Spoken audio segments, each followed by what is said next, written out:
મિત્રો આવા નવા વિડીયો મેળવવા માટે ચેનલને સબસ્ક્રાઇબ કરો, press the bell icon and નોટિફિકેશનને ઓલ કરી નાખો.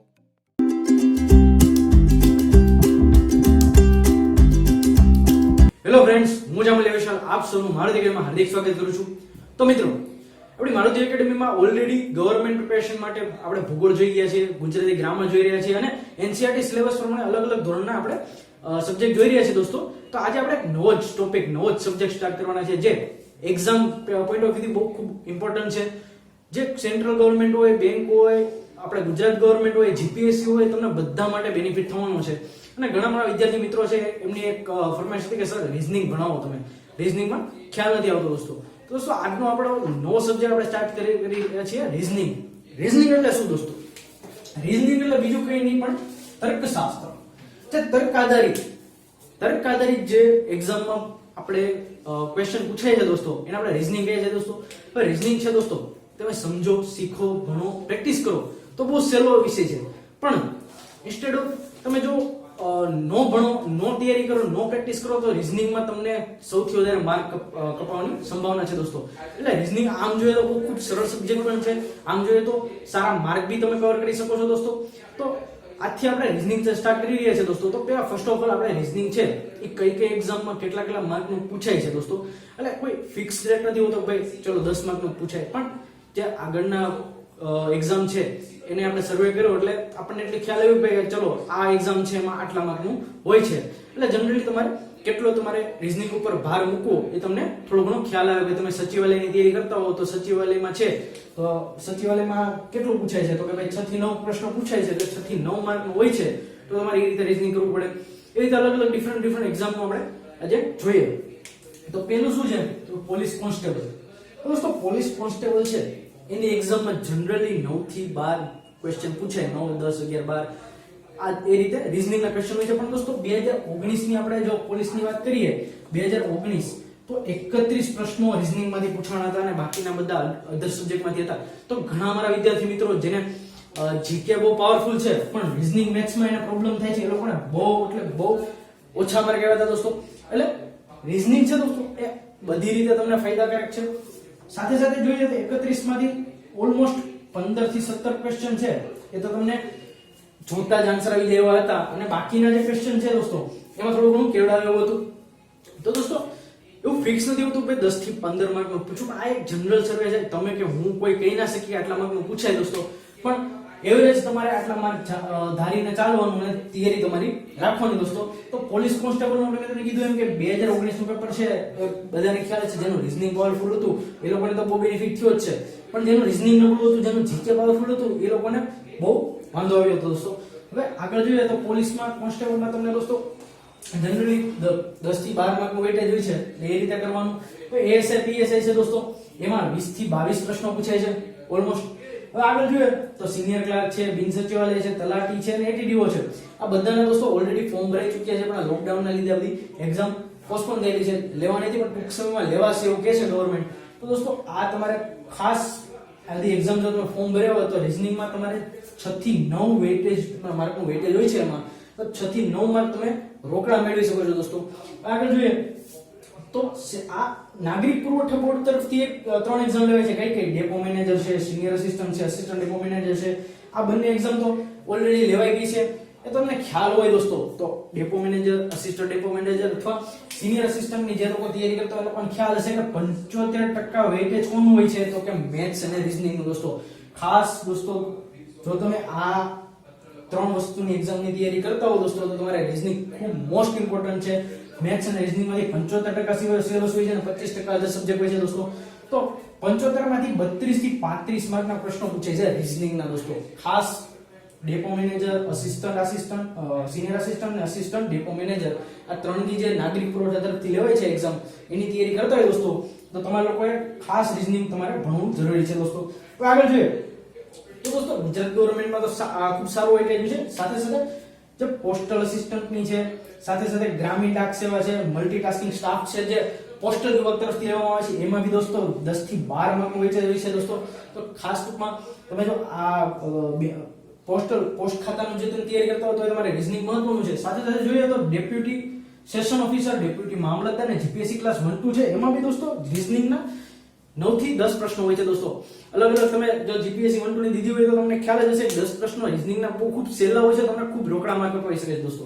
સાથે સાથે જોઈએ દોસ્તો તો જે લોકો સેન્ટ્રલ ગવર્નમેન્ટની તૈયારી કરે છે દોસ્તો, બેંક છે, રેલવે ક્લર્ક છે અથવા એસએસસી છે, એ લોકોને ખ્યાલ હશે કે 65% તો શું આવે છે, મેથ્સ, રીઝનિંગ અને સાયન્સ. આ ત્રણ પોર્શનમાંથી તો 65% પોર્શન કવર થાય છે દોસ્તો. ખાસ ખ્યાલ રાખજો. પણ 65% તમે એમ કહેશો સર 65% આવે જ તો એવું જરૂરી નથી દોસ્તો. આની પહેલા અમુક એક્ઝામ લેવાની છે, એમાં રીઝનિંગ છે તો એ ક્યારેક 30 માર્કનું બી પૂછી નાખ્યું છે અને ક્યારેક 2 માર્કનું બી પૂછ્યું છે. એટલે એવું જરૂરી નથી કે 65% માંથી સાયન્સ અને મેથ્સ જોઈએ તો 35, 32, 33 અને 36 એ ટાઈપનો રેશિયો છે સાયન્સનો અને મેથ્સનો. તો દોસ્તો ઓલમોસ્ટ 65% માંથી 35% મેથ્સ પૂછાય છે. એમાંથી આપણે જોઈએ તો 22 થી 20 પ્રશ્નો છે એ કોના હોય છે, તો એ રીઝનિંગ ના હોય છે દોસ્તો. ખાસ તમારે જો સેન્ટ્રલ ગવર્નમેન્ટની તૈયારી કરતા હો અથવા તો નાગરિક પુરવઠા બોર્ડની તૈયારી કરતા હો તો તમારે ખાસ રીઝનિંગ શીખવું જરૂરી છે દોસ્તો. અને અન્ય પરીક્ષાઓ જોઈએ આપણે તેમાંથી 7 થી 8% વેટેજ તો હોય જ છે. એટલે દોસ્તો ટૂંકમાં આપણે એક વસ્તુ એમ કહી શકીએ કે રીઝનિંગ એવો સબ્જેક્ટ છે કે કોઈ બી એક્ઝામની સેન્ટ્રલ ગવર્નમેન્ટ હોય, ગુજરાત ગવર્નમેન્ટ હોય, કે ગુજરાત ગવર્નમેન્ટમાં ગૌણ સેવા હોય, જીપીએસસી હોય, નાગરિક પુરવઠા હોય કે પોલીસની હોય, કોઈ બી એક્ઝામની તૈયારી કરતા હોય દોસ્તો એમાં રીઝનિંગ ખાસ મહત્વનું છે દોસ્તો. તો આપણે જોઈએ રીઝનિંગમાં કેવા ટોપિક હોય છે અને કઈ રીતે પૂછાય છે દોસ્તો, એનો એક બેઝિક ઓવરવ્યુ આપણે જોઈ લઈએ. હવે દોસ્તો આપણે જોયું કે કઈ એક્ઝામમાં કેટલા માર્કનું વેટેજ હોય છે દોસ્તો. હવે દોસ્તો રીઝનિંગમાં કેવા પ્રકારના કયા ચેપ્ટરમાંથી ક્વેશ્ચન પૂછે દોસ્તો, તો આપણે રીઝનિંગના અલગ અલગ અગત્યના ચેપ્ટર્સ ભણવાના છે. તો કેટલા ને કયા ચેપ્ટર છે, તો ટોટલ 27 થી 28 ચેપ્ટર ટોટલ આપણા સિલેબસમાં ભણવાના આવે છે દોસ્તો. એમાં દોસ્તો ઘણા વિદ્યાર્થી મિત્રો એવા છે જે કેલેન્ડર કરી નાખે, ઘડિયાળ કરી નાખે, ક્રમશઃ સંચય કરી નાખે, સાથે સાથે લોહીનો સંબંધ કરી નાખે, સંભાવના કરી નાખે, કોડિંગ ડીકોડિંગ કરી નાખે, એમ કે ચાલો મારે રીઝનિંગ પૂરું થઈ ગયું. પણ દોસ્તો એ રીઝનિંગ પૂરું નથી થતું, કેમ કે સેન્ટ્રલ ગવર્નમેન્ટ છે, પછી નાગરિક પુરવઠા છે, મેં તમને કીધું એમ કે જેમની અંદર વધારે પડતા ક્વેશ્ચન હોય છે અને એમાં વધારે પડતા ચેપ્ટર બી હોય છે, અલગ અલગ ચેપ્ટરમાંથી ઘણું બધું પૂછાય છે દોસ્તો. તો આપણે બેઝિક ઓવરવ્યુ આજે આપણે જોવાનો છે અલગ અલગ ચેપ્ટરમાં કેમાંથી શું હોય છે દોસ્તો. તો પહેલું આપણે જોઈએ કેલેન્ડર. હવે દોસ્તો કેલેન્ડર તમને બધાને ખ્યાલ જ હશે, તમે ઘરે કેલેન્ડર હોય તો તમને બધાને ખબર છે કે કયા મહિનામાં કેટલા દિવસો આવે છે, 31 કયા મહિનામાં આવે છે, 28 કયા મહિનામાં આવે છે. કેલેન્ડરમાં જે પૂછાતો ક્વેશ્ચન કે ભાઈ ક્યુ વર્ષ લીપ વર્ષ છે, ક્યુ વર્ષ લીપ વર્ષ નથી. પછી એમાં કેવું હોય, ડે ટુ ડે હોય કે ભાઈ મહિનાના આ વારે આ તારીખે આ વાર હતો તો આ તારીખે કયો વાર હશે. એવી રીતે મંથ ટુ મંથ પૂછાય છે કે ભાઈ આ વર્ષના આ મહિનામાં આ તારીખે આ વાર હતો તો આ મહિનામાં કે આ વારે કઈ તારીખ હશે, અથવા આ વારે પહેલા ગુરુવારે કઈ તારીખ હશે, અથવા છેલ્લા ગુરુવારે કઈ તારીખ હશે, અથવા 25 તારીખે કયો વાર હશે. એ રીતના બહુ બધા ક્વેશ્ચન પૂછાય છે.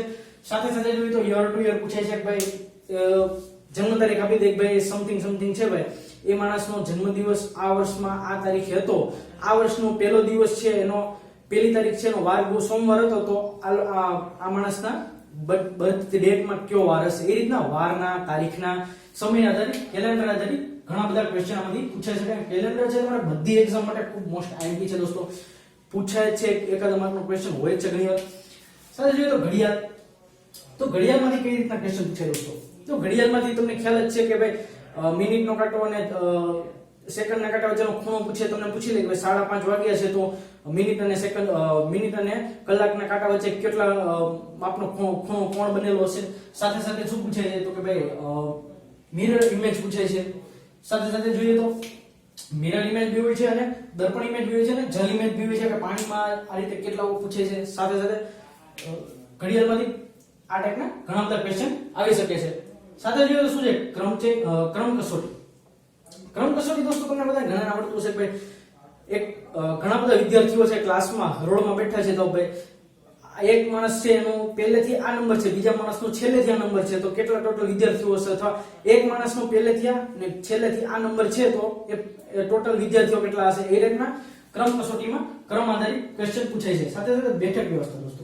બેઠક વ્યવસ્થામાં શું હોય છે દોસ્તો કે તમને કહી દે કે ભાઈ એ છે બી થી ડાબી બાજુ ત્રીજે બેઠો છે, સી છે જમણી બાજુ બેઠો, એ રીતના વર્તુળ બેઠક વ્યવસ્થા થાય દોસ્તો. તો તમને પૂછી આ રીતે ક્વેશ્ચન પૂછી શકે કે ભાઈ તો પછી બી ની જમણી બાજુ પાંચમો વ્યક્તિ કોણ બેઠો હશે. એ રીતે કદાચ વર્તુળમાં પૂછે. સાથે સાથે હરોળમાં પૂછી શકે કે ભાઈ એ છે એનાથી ડાબી બાજુ 5 ખસતા બી છે, પછી જમણી બાજુ એક ખસતા એ છે, તો આ એ અને બી વચ્ચે કેટલા વિદ્યાર્થીઓ હશે અથવા કેટલું આની ડાબી બાજુ કોણ છે, જમણી બાજુ કોણ છે, એ રીતના બેઠક વ્યવસ્થાના દોસ્તો અલગ અલગ ક્વેશ્ચન પૂછાઈ શકે છે. તો બેઠક વ્યવસ્થા ઇમ્પોર્ટન્ટ શું કરવા છે દોસ્તો? ઇમ્પોર્ટન્ટ એટલા માટે છે ઘણીવાર જીપીએસસી લેવલની પરીક્ષા હોય, પીએસઆઈ છે, પીઆઈ છે, અથવા તો સુપર ક્લાસ 3 છે, અથવા તો જીપીએસસી ક્લાસ 1 2 છે, એમાં સ્ટાર્ટિંગમાં એક તમને બેઠક વ્યવસ્થા આપી દેશે ને એના નીચે એના 5 ક્વેશ્ચન આપે છે દોસ્તો, 5.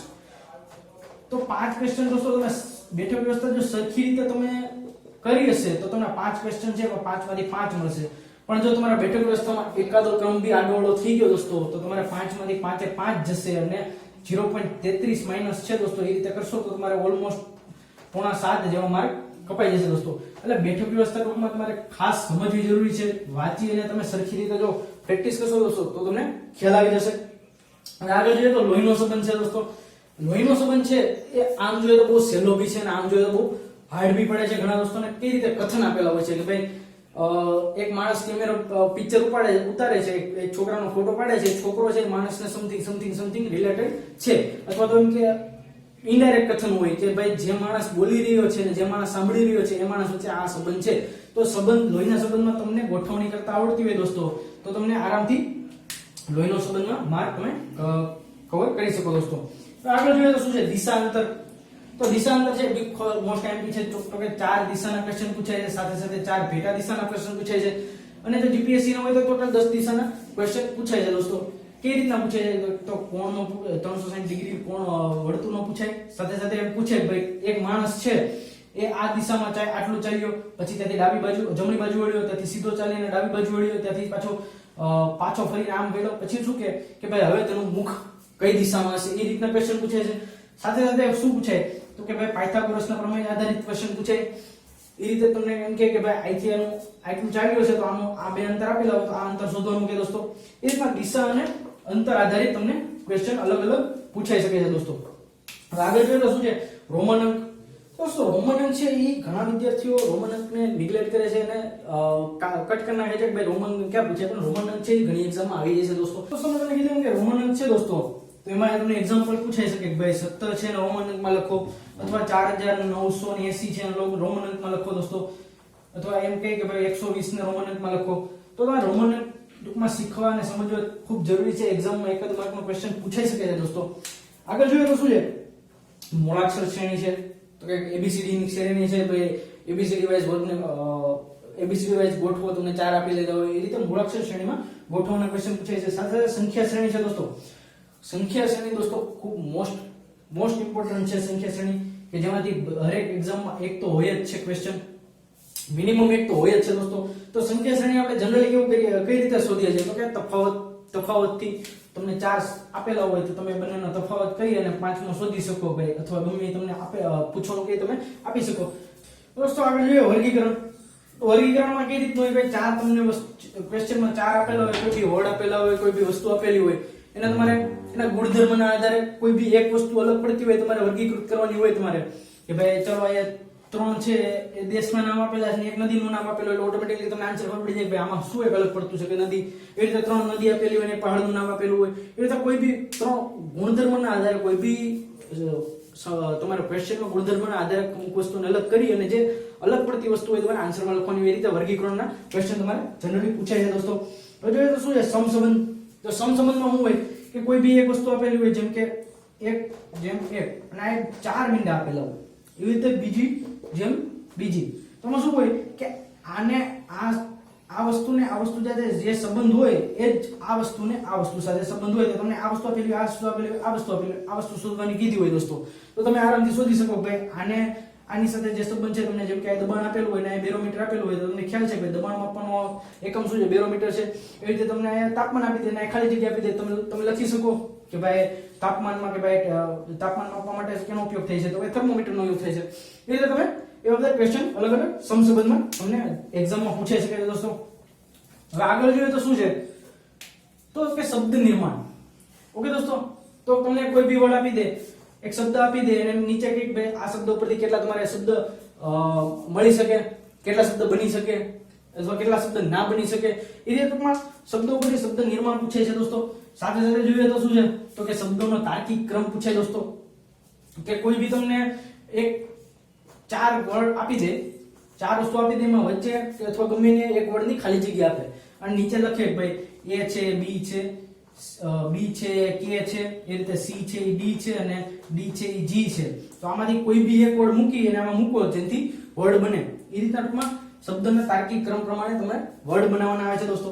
હવે આગળ જોઈએ તો શું છે વેન આકૃતિ. દોસ્તો વેન આકૃતિ છે તમને જનરલી એક્ઝામમાં જીપીએસસી ની એક્ઝામ જો તમે તૈયારી કરતા હો તો વેન આકૃતિનો ક્વેશ્ચન પૂછાય છે. તમને આ રીતે બે આકૃતિ આપેલી હોય અને કોઈ બી ક્રમ આપેલો હોય તો ક્રમ શોધો ને કીધું હોય કે વેન આકૃતિમાંથી જોઈ અને આ વર્ડ સમજાવો અથવા આ રીતે આપેલું હોય અને રકમ આપેલી હોય, એ રીતે વેન આકૃતિના ક્વેશ્ચન પણ તમારે ડિરાઈવ કરવાના આવે છે દોસ્તો. સાથે સાથે જોઈએ તો બીજું શું છે તો કે કોડિંગ ડીકોડિંગ. દોસ્તો કોડિંગ ડીકોડિંગ છે તમારે રેલવેની હોય, બેંકની એક્ઝામ હોય, એમાં ખૂબ બેનિફિટ થાય. કોડિંગ તમને આપેલું હોય ભાઈ બીસી છે, બીસીડી છે અને આ સમથિંગ સમથિંગ કે 25 કીધું છે, સીડીએમ છે અને આ કીધું છે, તો એમાં એમ શોધો અથવા ડી શોધો. એ રીતે તમને કોઈ બી વર્ડ કહી દે ભાઈ મેન ને છે એને આ કોડ કીધો છે અને વુમેન ને આ કોડ કીધો છે, એ રીતે ટૂંકમાં કોડ છે, ડીકોડ છે, એ રીતે તમને કોડિંગ ડીકોડિંગ ટૂંકમાં તમને પૂછાય છે દોસ્તો. હવે સાથે સાથે જોઈએ દોસ્તો તો આગળ શું છે તો કે ગાણિતિક સાદું.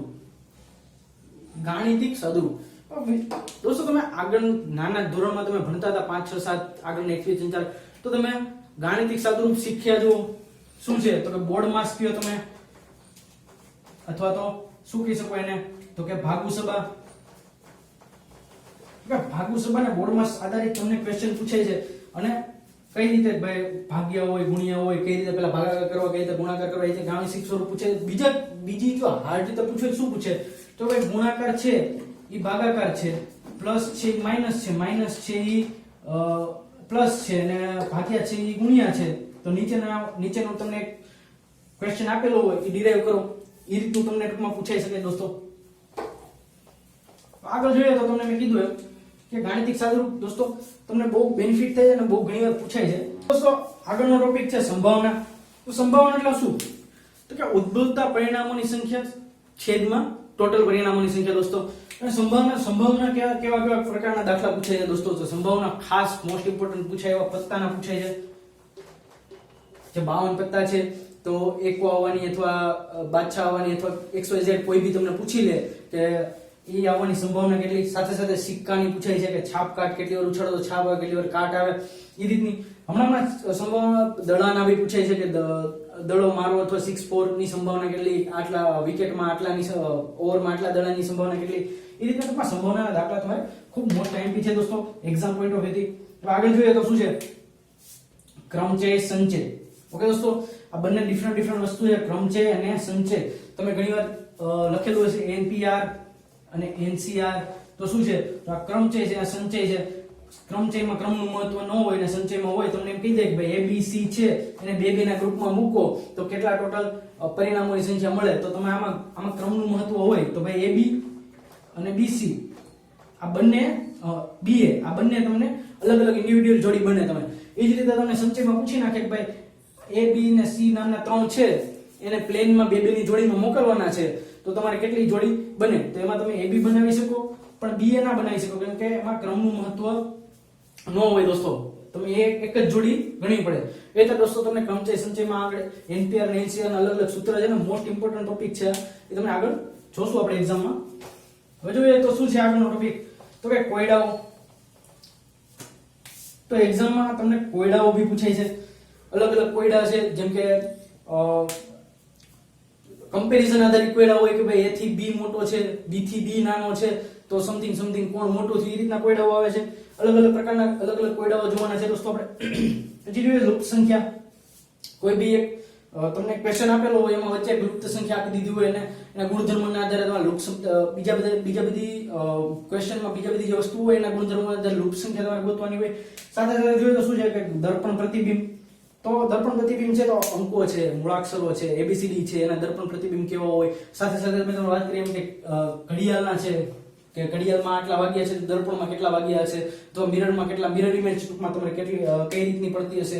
એટલે અલગ અલગ મૂળાક્ષરો છે, અલગ અલગ ઘડિયાળના ક્વેશ્ચન છે એમાં તમને દર્પણ ઇમેજ પૂછાય છે. સાથે સાથે જલ પ્રતિબિંબ પૂછાય છે દોસ્તો. હવે દોસ્તો ઘણા વિદ્યાર્થી મિત્રો એમ કે ભાઈ દર્પણ ઇમેજ પૂછે તો શું કરે તો કે ભાઈ પેપરમાં જે ક્વેશ્ચન પૂછો એ ઘાટો કરીને પાછળની સાઈડ જોઈ લે. પણ દોસ્તો એ તમને ગુજરાત ગવર્મેન્ટની એક્ઝામમાં ફાયદો થશે, પણ સાથે જે સેન્ટ્રલ ગવર્મેન્ટની એક્ઝામ લેવાય છે એમાં તો તમને પીસી આપેલું હોય છે, સ્ક્રીન આપેલી હોય છે, તે તમે ઊંધું કરી શકવાના નથી કરી શકવાના. એટલે ખાસ દોસ્તો દર્પણી પ્રતિબિંબ છે અથવા જલ પ્રતિબિંબ છે તમારે ભણવું પડશે દોસ્તો, ને શીખવું પડશે કઈ રીતે તમારે આન્સર લખવો દોસ્તો. હવે જોઈએ તો શું છે પાસા. તો દોસ્તો પાસા છે તો પાસા તમને આ રીતે ખુલ્લો પાસો આપેલો હશે તો તમને પાસો બંધ કરવાનો આવશે, અથવા તમને આપ્યું હોય ભાઈ ABC તો B, ABC, D, E, F અને G તો એની બાજુમાં કોણ, એની ડાબી બાજુ કોણ, એની સામે કોણ આવે, અથવા પાસો બંધ કરવાની તમને બંધ કરવાનું પૂછ્યું હશે દોસ્તો. તો એ રીતે ટૂંકમાં, અને અથવા 1 2 3 4 પાસા સુધીનું તમને પૂછી શકે કે ભાઈ આ પાસામાં આ ક્રમની સામે કયો ક્રમ આવે, આ અંકની સામે કયો અંક આવે. એ રીતના પાસા આધારિત તમને ક્વેશ્ચન બહુ જાજા બધા પૂછાઈ શકે છે દોસ્તો. હવે જોઈએ દોસ્તો તો જનરલી ગુજરાત ગવર્મેન્ટ એક્ઝામ છે એમાં તમે આટલું કરી નાખો જીપીએસસી લેવલ તો તમને વાંધો નહીં, તમે આરામથી માર્ક કવર કરી શકો. પણ મેં તમને વાત કરી એમ કે નાગરિક પુરવઠામાં ડેપો મેનેજર છે, અસિસ્ટન્ટ ડેપો મેનેજર છે અથવા સિનિયર અસિસ્ટન્ટ છે દોસ્તો, એના આ તમારે 4 ટોપિક છે ખૂબ ખાસ, 4 થી 5 ટોપિક છે દોસ્તો, એ તમારે ખૂબ ખાસ કરવા જરૂરી છે. એના પહેલા આપણે આ જોઈ લઈએ કે આકૃતિની ગણતરી આપેલી હોય કે તમને આ રીતના આપેલા હોય ત્રિકોણ. હવે એને પૂછી નાખીએ કે આમાં કેટલા ત્રિકોણ છે, આ રીતે આપેલું હોય ચોરસ, અને એમાં પૂછી નાખે કે કેટલા લંબચોરસ છે, કેટલા ચોરસ છે, કેટલા ત્રિકોણ બને છે. એટલે ટૂંકમાં આકૃતિની ગણતરી છે દોસ્તો, એમાં અમુક વસ્તુ છે ગોખવાની છે અને અમુક વસ્તુ શીખવાની છે, આપણે આગળ જોશું. હવે મેં તમને વાત કરી એમ કે નાગરિક પુરવઠા છે અથવા એસએસસી છે કે એમાં અમુક એક્ઝામમાં નાગરિક પુરવઠામાં મેં તમને વાત કરી હતી કે નાગરિક પુરવઠા બોર્ડ દ્વારા લેવાય છે અસિસ્ટન્ટ ડેપો મેનેજર અથવા સિનિયર અસિસ્ટન્ટ, એમાં 75% મેથ્સ અને રીઝનિંગ હોય છે દોસ્તો. ખાસ મોસ્ટ ઇમ્પોર્ટન્ટ તેના માટે આ 4 ટોપિક તમારે કરવા જરૂરી છે. શું છે તો કે પરિસ્થિતિ અને નિર્ણય. કોઈ બી તમને પરિસ્થિતિ આપી દીધી હોય ભાઈ તમે ભાઈ આ ગામના પીએસઆઈ છો, તમારે આ રીતનો કેસ સામે આવ્યો અને આ રીતનું બને છે તો તમારે શું નિર્ણયો લેવા, એ રીતનું નીચે 4 નિર્ણય આપેલા હોય તમારે લખવા પડે ભાઈ કઈ રીતના નિર્ણય તમારે લેવા પડે. એવી રીતે કથન કાર્યવાહી છે, એવી રીતે તાર્કિક દલીલો છે, તમને એક કન્ડિશન આપેલી હોય, નીચે દલીલો આપેલી હોય, એમાં મૃદુ દલીલ, નિર્મળ દલીલ કઈ છે, પ્રબળ દલીલ કઈ છે, એ રીતના નીચે નિર્મળ અને પ્રબળ દલીલના 2 તમારા ટોપિક આવશે. એ રીતના ટૂંકમાં તમારે દલીલ છે તો એ રીતના ક્વેશ્ચન તમારે એક્ઝામ લક્ષી કામના છે. પછી કથન નિષ્કર્ષ છે કે તમને કથન આપેલું હોય એને કહી દે ભાઈ નીચે 3-4 તમને આપી દે ભાઈ કન્ક્લુઝન કે આનો નિષ્કર્ષ શું છે, તો તમારે જે તમારા પોઈન્ટ ઓફ વ્યૂ થી, તમારા મેન્ટલ એબિલિટી થી તમારે લખવાનું હોય. એ તો દોસ્તો તમારે ટૂંકમાં આવા ટોપિક છે એ મેં તમને વાત કરી એમ કે નાગરિક પુરવઠા બોર્ડ દ્વારા જે એક્ઝામ લેવાય એમાં ખાસ પોઈન્ટ ઓફ વ્યૂ ખાસ મહત્વના અને મોસ્ટ ઇમ્પોર્ટન્ટ છે દોસ્તો. તો દોસ્તો આ જે 27 થી 28 ટોપિક છે દોસ્તો એ તમારે ફરજિયાત ભણવાના રહેશે રીઝનિંગ માટે, જો તમારે પૂરેપૂરા માર્ક કવર કરવા હોય તો દોસ્તો આપણે નેક્સ્ટ લેક્ચર થી આપણે આ બધું કન્ટિન્યુ કરવાના છે, ચેપ્ટર એક પછી એક, અને બહુ ખૂબ સારી રીતે સિમ્પલ અને યાદ રીતે એ રીતે આપણે શીખવાના છીએ, ભણવાના છે દોસ્તો. તો જો તમને કઈ ના સમજાણું હોય કે આમાં તમને કઈ ક્વેશ્ચન તો તમને હશે જ નહીં કે અત્યારે આપણે શું હતું જનરલ ઓવરવ્યુ હતો દોસ્તો, આગળથી આપણે જે ભણવાના સ્ટાર્ટ કરવાના છે દોસ્તો, તો મારુતિ એકેડમી સાથે જોડાયેલા રહેજો દોસ્તો, અમને સપોર્ટ કરજો, બનતા લોકો સુધી પહોંચાડો દોસ્તો. લાઈક, શેર અને subscribe. Bye bye, take care, C you soon.